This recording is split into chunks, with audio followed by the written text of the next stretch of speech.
आइए social science की के अंतर्गत नागरिक शास्त्र की इकाई 14 का हम सेकंड पार्ट लेते हैं। पिछले पार्ट में हम पढ़ रहे थे बेरोजगारी के कारण। उसका जो अंतिम कारण है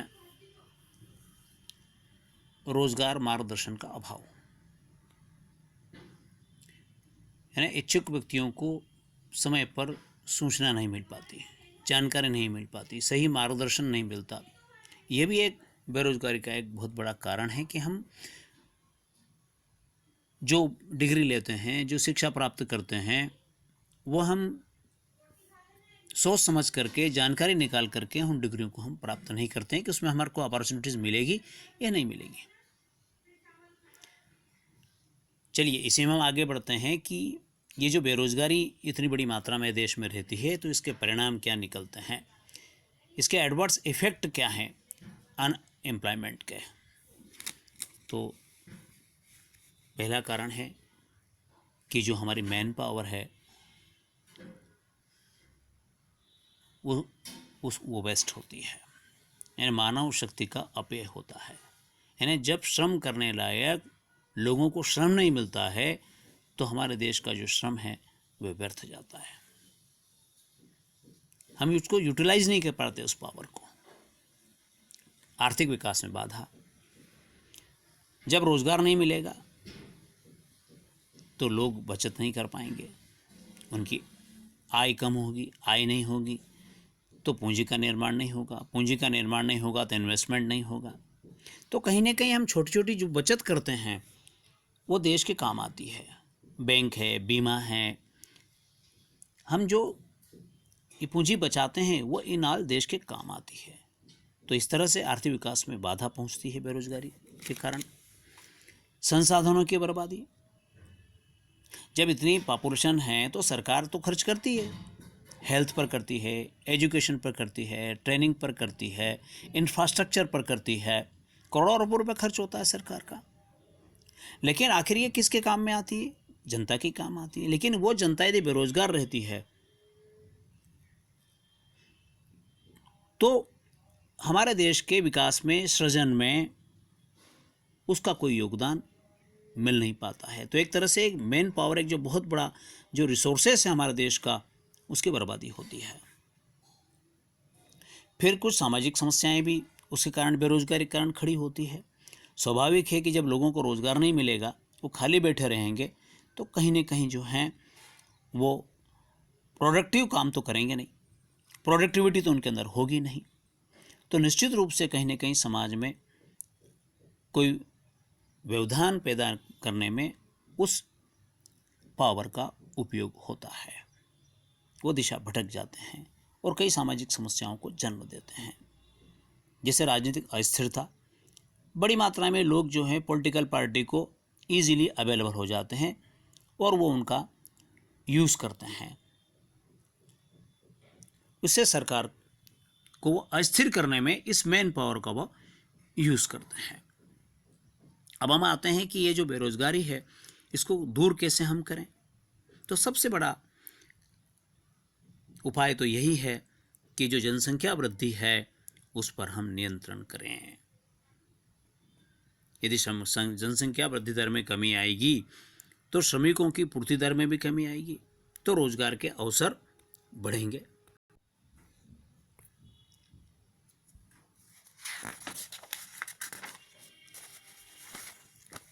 अब अपन जो है, अब अपन आते हैं जो बाधाएं हमारे विकास में। एक बड़ा कारण है कम्युनलिज्म, सांप्रदायिकता। भारत माना कि एक पंथ निरपेक्ष राज्य है। यहाँ सबको अपने अपने पंथ के अनुसार, पूजा पद्धतियों के अनुसार उनको मानने का अधिकार है, चलने का अधिकार है, खाने पीने का अधिकार है। किंतु होता क्या है हमारे देश में कि प्रायोरिटी पर हमारा पंथ होता है, हमारा संप्रदाय होता है, हम उसी को श्रेष्ठ समझते हैं। यही सांप्रदायिकता है। जब हम कोई से हम सब, क्योंकि हमारा देश विविधतापूर्ण देश है, इसलिए हम सब एक दूसरे को स्वीकार करें। कोई एक वर्ग, कोई एक पंथ के लोग अपने आप को ही श्रेष्ठ समझें तो उससे देश के अंदर द्वेष पैदा होता है, अविश्वास पैदा होता है, हिंसा फैलती है। फिर हम राष्ट्रहित को बुला करके हम पंथ के प्रति ही ज़्यादा निष्ठा रखते हैं, उसके ही विस्तार के बारे में सोचते हैं, फिर घृणा फैलती है और सांप्रदायिकता फैलती है, तो वो हमारे देश के अंदर विकास में बाधा पहुंचती है। जबकि हमने सब ने मिल करके स्वतंत्रता की लड़ाई लड़ी, लेकिन अंग्रेजों ने जो उनकी पॉलिसी थी डिवाइड एंड रूल, उसके कारण जो उन्होंने हमारे लोगों के बीच में जो द्वेष के बीज बोए, हम उनकी चाल में फंस गए और परिणाम ये निकला कि हम बढ़ते चले गए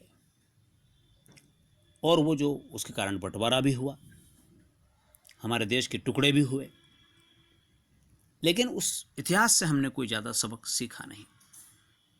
जबकि हमारे देश में जो परंपराएं हैं, रीति रिवाज हैं, पहनावा है, खान पान है, वास्तुशिल्प है, इन सब में कहीं न कहीं जो है एकता के प्रमाण हैं, जो हम इन सब, चाहे वो मंदिर मस्जिद हो, गुरुद्वारे हों, इन सब पर हम सब एक समान, हम एक भाव से हम जाते आते हैं।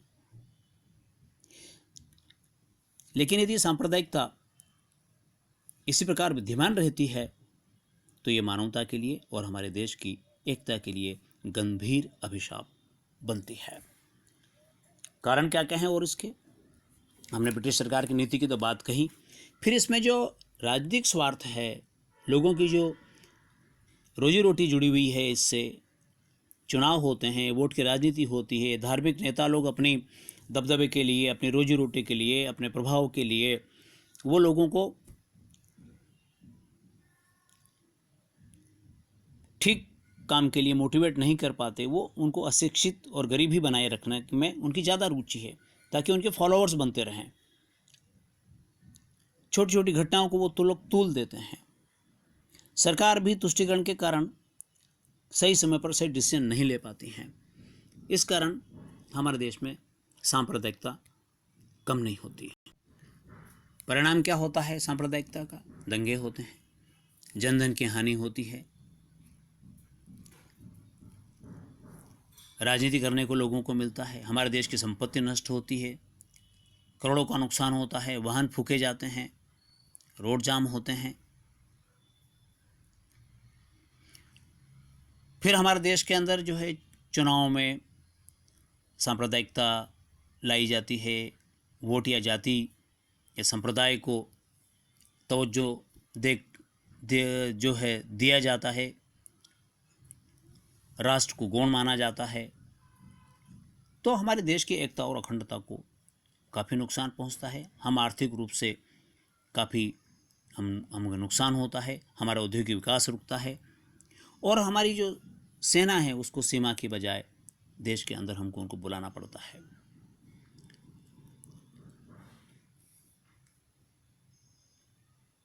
दूर करने के उपाय क्या हैं इसके?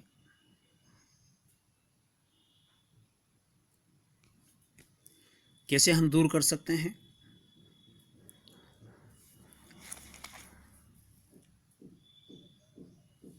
सर्वधर्म प्रार्थना सभाएं हों, शिक्षा में हम ज़्यादा से ज़्यादा हम नैतिकता को लाएं, आध्यात्मिक मूल्यों को लाएं, उनको हम जोड़ें, समान कानून हो, चुनाव में हम धर्म का इस्तेमाल न करें, ज़्यादा से ज़्यादा शिक्षा का विकास करें, राष्ट्रीय हितों को हम तवज्जो दें, तो हम कुछ हद तक इन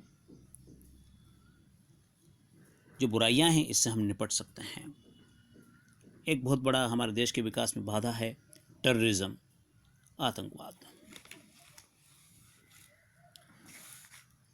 आतंकवाद के कारण हमारे देश में हिंसा फैलती है, लोकतंत्र को खतरा पहुंचता है और ये आतंकवाद हम देखते हैं कि बड़ा विश्वव्यापी है। सारी दुनिया में इससे असुरक्षा बढ़ी है। लेकिन कई विदेशी ताकतें इसमें लगी हुई हैं। आपने सबने सुना होगा जो वर्ल्ड ट्रेड सेंटर पर हमला हुआ था तो उसमें कितनी जानें गई थी, कितना आर्थिक नुकसान हुआ था। हमारे जो भारत में आतंकवाद है उसके 3 रूप हैं। सांप्रदायिक आतंकवाद,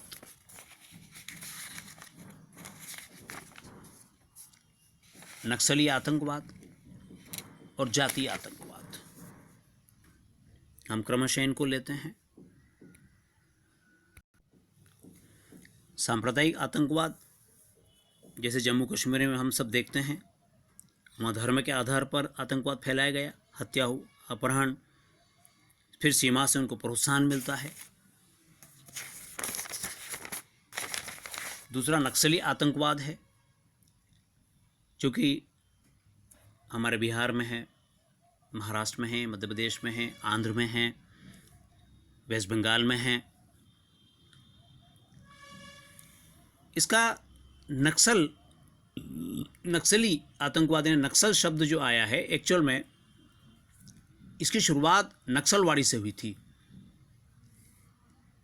एक ग्रामीण चारू मजूमदार ने इसकी शुरुआत की थी। इस कारण इस आतंकवाद को नक्सली आतंकवाद कहा जाता है। इसमें भी हत्या, अपहरण, जबरन वसूली, ये सब होता है। और ये सब लोग जो है मार्क्स और माओ की विचारधारा से प्रेरित हैं। फिर है जातीय आतंकवाद। फिर नॉर्थ ईस्ट में, उत्तर पूर्वी राज्यों में अपन देखते हैं वहाँ जातीय आतंकवाद है, कम्युनल टेररिज्म है। जो जनजाति और गैर जनजाति के लोग हैं वो आपस में लड़ते हैं। प्रजातीय आतंकवाद के रूप में इसको ये उभरा है। इनसे भी हमारे देश के अंदर, हमारे देश की एकता और अखंडता को काफ़ी इससे नुकसान पहुंचता है। क्या प्रभाव होता है? हमारे देश में असुरक्षा की भावना पैदा होती है, आर्थिक विकास में बाधा पहुंचती है, जनधन की हानि होती है, निरपराध लोग माने जाते हैं। कारण क्या है इसके? उपनिवेशवाद, कॉलोनियल रूल। जब अंग्रेज़ों का शासन था तो उन्होंने बड़ी दमनकारी नीतियाँ अपनाई, बहुत भेदभाव किया, आर्थिक विकास में बहुत अंतर रहा, कुछ क्षेत्र बहुत पीछे रह गए आर्थिक विकास में, तो आसानी से उनका रुख इस तरफ हो गया। फिर सूचना प्रौद्योगिकी ने इस तरह के आतंकवाद को काफ़ी बढ़ावा दिया कि इस सूचना प्रौद्योगिकी का काफ़ी उपयोग उन लोगों ने किया इसको बढ़ाने में। राष्ट्रों में द्वेष की भावना है ना, इस किसी प्रकार के आतंकवाद को बढ़ने में, देशों के बीच में आपस में, जैसे भारत और पाकिस्तान के बीच में यदि अच्छे रिलेशन नहीं हैं तो वो आतंकवाद को बढ़ावा देते हैं। इसलिए इसको समाप्त करने के लिए हमारे सब देशवासियों को एकजुट होना चाहिए और इसका सामना करना चाहिए एकजुट होकर के, और इसको ख़त्म करने का प्रयास करना चाहिए।